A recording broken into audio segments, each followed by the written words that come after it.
Of all movie opening scenes, what one sold the entire film the most?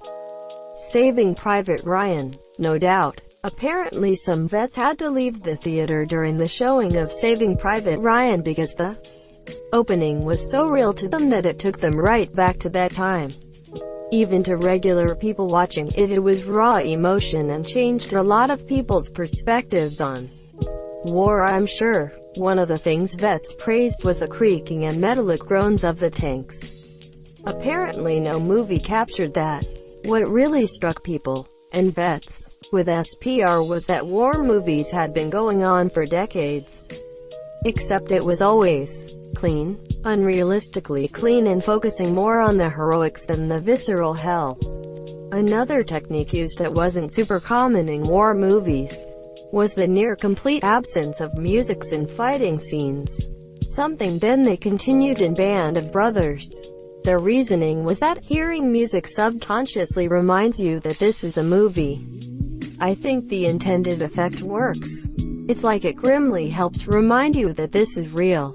And while notable examples such as Dunkirk use non-music soundtracks that are there for the purpose of expertly tensing you up with unease, I think the raw edge of SPR and Bob is less a horror movie and more of an uncomfortable witness kind of vibe. I didn't like how clean Dunkirk felt in comparison.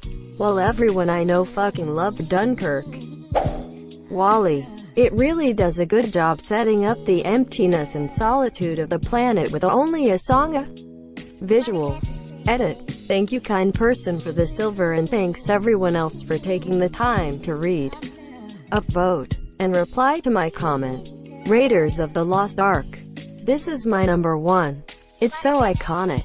So many films, TV, etc. pay homage to it. The statue, the boulder rolling, grabbing the whip from under the door. Everything. It's perfect. Edit. He grabbed the whip from under the door in ROTLA. The hat grab was from Temple of Doom, Monsieur. The Matrix. The first time the camera stops and swoops for Trinity's mid-air kick. We knew we were in for something different. And then every movie for years to come had slow-motion wire fighting. But wow, seeing The Matrix for the first time was such a treat. One little detail I love about that scene. Trinity is revealed to be a superhuman fighter that can take out several armed men. Then when she hears there's an agent, she is scared. That was a great way to sell the agents without even having to show anything they can yet. Airplane. Listen, Betty, don't start up with your white zone shit again. Inglourious Bastards. Christoph Waltz instantly owns that scene. His presence is the entire focus of the scene. It's amazing.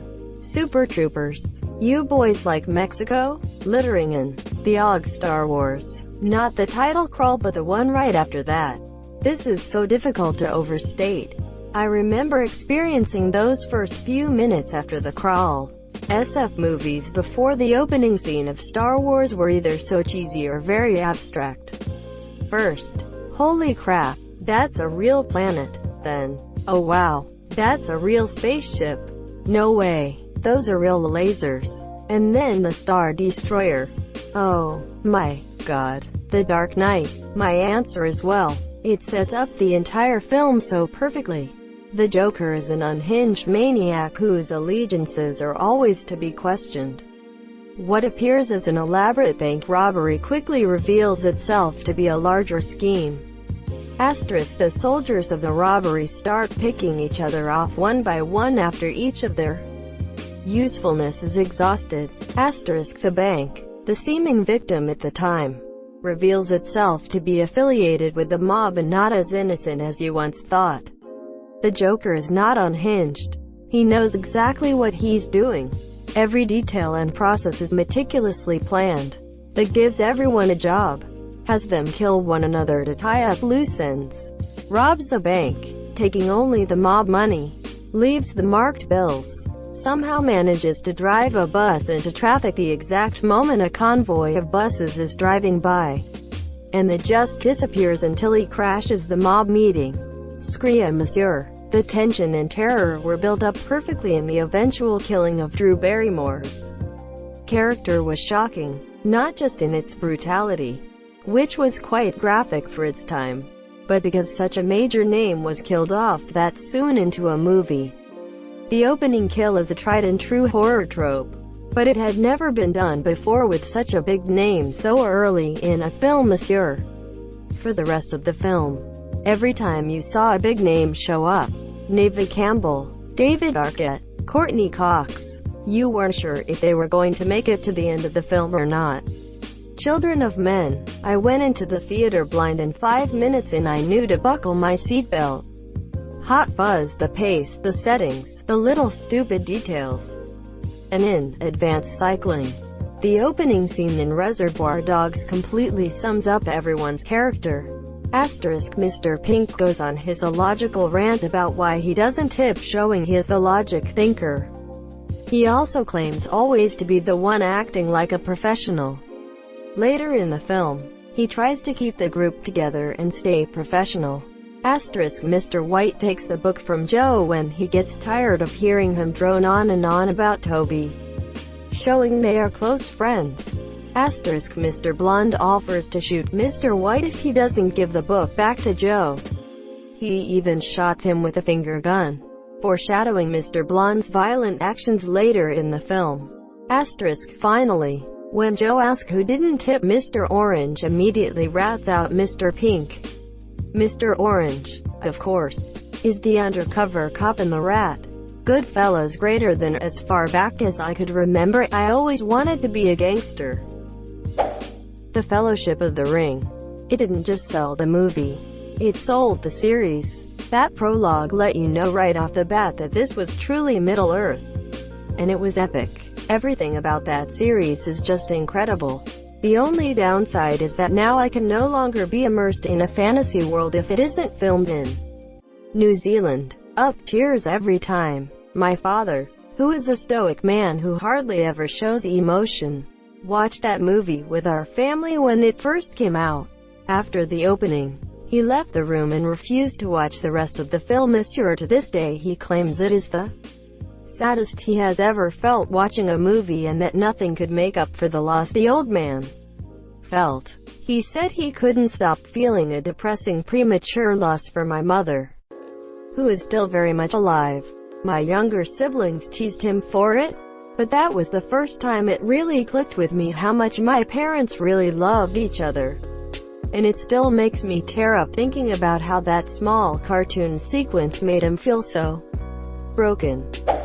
The Last Alliance of Elves and Men, from Lord of the Rings, Fellowship of the Ring. The crazy thing about it is that it's 10 minutes of exposition and it's completely riveting. The opening scene of Blade, with the fight at the rave. Gladiator. At my signal, unleash hell. Because I just saw it last night. Jurassic Park. Greater than shoot her. Shoot her. Quote. First scene. Hey, we made these scary killing machines that we clearly don't have a handle on. Second scene. Yeah, we need a bunch of outsiders to verify you have a handle on your scary killing machines. It's just boom boom. All in. Jaws. So eerie. The bright moonlight shining down on the ocean and a swimming girl. And then the ocean is empty again. The Dawn of the Dead remake was one of my favorite opening scenes. When the little neighbor girl comes in their bedroom and bites the husband. Shit just takes off and it is an intense ride. Really got me into the movie. The Lion King. That was a good one indeed. Circle of Life. Boom. American Psycho. The opening was perfect. I'm 27 years old. I believe in taking care of myself, and a balanced diet and a rigorous exercise routine. In the morning, if my face is a little puffy, I'll put on an ice pack while doing my stomach crunches. I can do 1,000 now. After I remove the ice pack, I use a deep pore cleanser lotion. In the shower, I use a water-activated gel cleanser, then a honey almond body scrub, and on the face an exfoliating gel scrub. Then I apply an herb mint facial mask which I leave on for 10 minutes while I prepare the rest of my routine. I always use an aftershave lotion with little or no alcohol, because alcohol dries your face out and makes you look older. Then moisturizer. Then an anti-aging eye balm followed by a final moisturizing protective lotion. There is an idea of a Patrick Bateman, some kind of abstraction, but there is no real me, only an entity, something illusory. And though I can hide my cold gaze, and you can shake my hand and feel flesh gripping yours, and maybe you can even sense our lifestyles are probably comparable, I simply am not there. Edit. Hey Paul, thanks for the gold. Thank you so much for watching and have a good day.